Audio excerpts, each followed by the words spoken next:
Preface Psychosemantics, the problem of meaning in philosophy of mind. Jerry Fodor. I have, as it happens, a strikingly intelligent cat. Here are some of the behaviors in which his intelligence is manifest. In the morning, at his usual feeding time, Grey Cat prowls the area of the kitchen near his food bowl. When breakfast appears, he positions himself with respect to the bowl in a manner that facilitates ingestion. When the house is cold, Grey Cat often sleeps before the fireplace. But he does this only if there's a fire on the hearth, and he never gets close enough to singe his hair. When his foot encounters a sharp object, Grey Cat withdraws it. In similar spirit, he maintains an appreciable distance between himself and the nearest aggressive dog. He occasionally traps and disembowels small rodents. In saying that these behaviors manifest striking intelligence, I do not mean to imply that Grey Cat is at an intellectual advantage with respect to other cats. On the contrary, many cat owners have similar anecdotes to report. I allow for the hyperbole that their infatuation prompts, but by and large I believe them. No, my point is that Grey Cat is strikingly intelligent in comparison with, for example, rocks, trees, worms, and spiral nebulae. Rocks, trees, worms, and spiral nebulae are, each in its own way, quite complicated objects. Each has claimed the attention of some of our best scientific minds, and there are, no doubt, many things about them that we still don't understand. Yet none of their behavior seems remotely as clever as Grey Cat's. In fact, they don't excepting, maybe, grossly metaphorically, behave at all. Oh, mice have died, and worms have eaten them, but no rock, and no spiral nebula and no worm, for that matter has ever chased a mouse, let alone caught one. Mousetraps catch mice, of course, but that manifests our intelligence, not theirs. It seems to me to want explaining, this impressive difference between Grey Cat's behavioral capacities and those of, say, the spiral nebula in Andromeda. I have, as it happens, a strikingly intelligent theory. The theory is that Grey Cat, unlike rocks, worms, nebulae, and the rest, has, and acts out of, beliefs and desires. The reason, for example, that Grey Cat patrols his food bowl in the morning is that he wants food and believes, has come to believe on the basis of earlier feedings that his food bowl is the place to find it. The reason that Grey Cat avoids aggressive dogs is that he is afraid of them. The reason that Grey Cat scratches at the door is that he wants out. And so forth. Whereas, by contrast, rocks and the like do not have beliefs and desires. Their behaviors are different from Grey Cat's because they are, in this respect, differently caused. I have no serious doubt that this theory, what I call /common sense belief /desire psychology, is pretty close to being true. My reason for believing this, set out at length in Chapter I, is that common sense belief /desire psychology explains vastly more of the facts about behavior than any of the alternative theories available. It could hardly fail to do so, there are no alternative theories available. Still, I'm prepared to admit that common sense belief /desire psychology is, in philosophically interesting ways, problematic. The problems I have in mind aren't the old ontological and epistemological worries. Could beliefs and desires be material? Could they be immaterial? How do I know that Grey Cat has any? Fascinating though these questions have sometimes seemed, I find that I have grown bored with them, perhaps because the answers are so obvious. The answer to the first question is yes because whatever has causal powers is ipso facto material. The answer to the second question is no for the same reason, and I told you the answer to the third question a paragraph back. The really interesting problems about common sense belief /desire psychology, also it seems to me, are the ones that center around the phenomena of intentionality. There's quite a lot of Grey Cat's behavior that I want to explain by adverting to the way that Grey Cat takes the world to be, how he represents things. For example, it is part of my story about why Grey Cat turns up in the kitchen in the morning that Grey Cat has a story about his bowl, and that, in Grey Cat's story, the bowl figures as it is represented as being a likely locus of food. Since I believe my story about Grey Cat to be true, and since attributions to Grey Cat of representational states are intrinsic to it, I am under some obligation to take such attributions seriously, to do my best, in fact, to make sense of them. Because believing and desiring are representational states, realism about belief /desire explanations leads one, by a short route, to worry about representation. Mental states like believing and desiring aren't, however, the only things that represent. The other obvious candidates are symbols. So, I write, or utter Grey Cat is prowling in the kitchen, thereby producing a discursive symbol, a token of a linguistic expression. What I've written, or uttered, represents the world as being a certain way, as being such that Grey Cat is prowling in the kitchen, just as my thought does when the thought that Grey Cat is prowling in the kitchen occurs to me.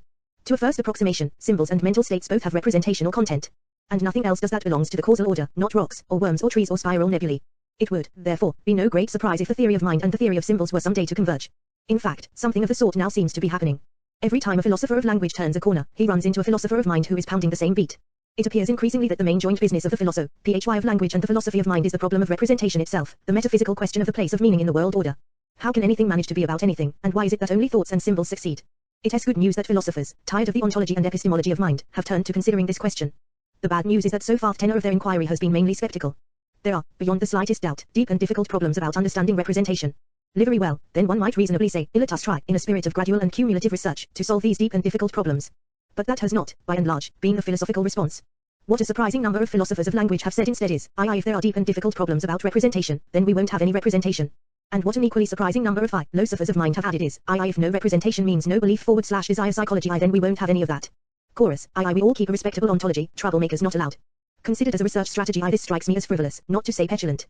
There are various things that you can usefully do when your car gets a ping in its cylinders, but declining to quantify over the engine is not among them. You need a story about the engine to explain how the car behaves. You need common sense belief /desire psychology to explain how Grey Cat behaves. Rational strategy is the same in both cases. If you are having trouble with the thing, get it fixed. That, then, is what this book is about. One proposed to look at some of the semantical problems that have recently been raised as hard cases for belief /desire psychology, proposed inferences from premises in the philosophy of language to skeptical conclusions in the philosophy of mind. I don't, by any means, have solutions for all of these problems. But I do have suggestions for some of them, and I expect that there are other and better suggestions just waiting to be made. On even the most optimistic estimate, it is a long way from the intuitive belief/desire explanations that common sense gives us to the rigorous and explicit intentional psychology that is our scientific goal. This book is not, therefore, intended to conclude the philosophy of mind, just to mitigate the panic that has lately tended to predominate. T-E main moral is supposed to be that we have, as things now stand, no decisive reason to doubt that very many common sense belief/desire explanations are literally true. Which is just as well, because if common sense intentional psychology really were to collapse, that would be, beyond comparison, the greatest intellectual catastrophe in the history of our species. If we're that wrong about the mind, then that's the wrongest we've ever been about anything. The collapse of the supernatural, for example, didn't he compare? The ism never came close to being as intimately involved in our thought and our practice, especially our practice as belief/desire explanation is. Nothing except, perhaps, our common sense physics, our intuitive commitment to a world of observer-independent, middle-sized objects comes as near our cognitive core as intentional explanation does. We'll be in deep, deep trouble if we have to give it up. I'm dubious, in fact, that we can give it up, that our intellects are so constituted that doing without it, I mean really doing without it, not just philosophical loose talk, is a biologically viable option. But be of good cheer, everything is going to be all right. Also, I hope presently to persuade you. This book is mostly a defense of belief/desire psychology, and it is mostly written for philosophers. However, though other versions of World-Tentinal realism are no doubt conceivable, I'm much inclined to bet on a species called the language of thought hypothesis, LOT, or, alternatively, the representational theory of mind, RTM. Cognitive scientists who aren't philosophers will perhaps be more interested in the status of LOT than in intentional realism per se. An outline argument for LOT is therefore presented in Chapter 1, and I've added an appendy, in which LOT is discussed at length. Language of thought freaks may wish to consider skipping the rest of the book and just reading the appendix. Various versions of various pieces of this manuscript have been floating around, in published and unpublished form, for the last couple of years. Chapter 2 differs only in details from the paper of the same title that appears in the proceedings of the Aristotelian Society for 1986, and the paper Banished Discontent, also 1986, gave a sort of preliminary overview of the positions adopted in chapters 2 and 3. A very long manuscript called Psychosemantics and a somewhat shorter one called Narrow Content and Meaning Holism served as first approaches to the problems discussed in chapters 3 and 4. These are both now defunct. The treatments they proposed were quite different from the ones given here, and, I think, very much less satisfactory.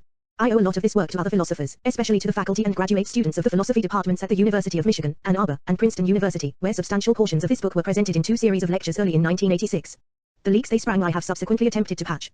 An early version of the appendix was read as an invited address at the Sydney meetings of the Australian Philosophical Association in the summer of 1985. I'm indebted to Peter Slizak both for his hospitality and for some useful philosophical points. Among other philosophers whose conversation, correspondence, and marginalia have helped shape this text but who nevertheless refuse to be blamed for it, the following have been particularly helpful: John Barwise, Ned Block, Sylvain Bromerger, Tyler Birch, Martin Davies, Dan Dennett, Michael Devitt, Fred Drisk, James Higgin, Botham, David Israel, Ron McClamrock, John Perry, George Israeli, Dennis Stamp, Kim Stierelny, Stephen Stitch, and Scott Weinstein. I am especially indebted to Gabe Siegel both for philosophical conversation and for working up the bibliography.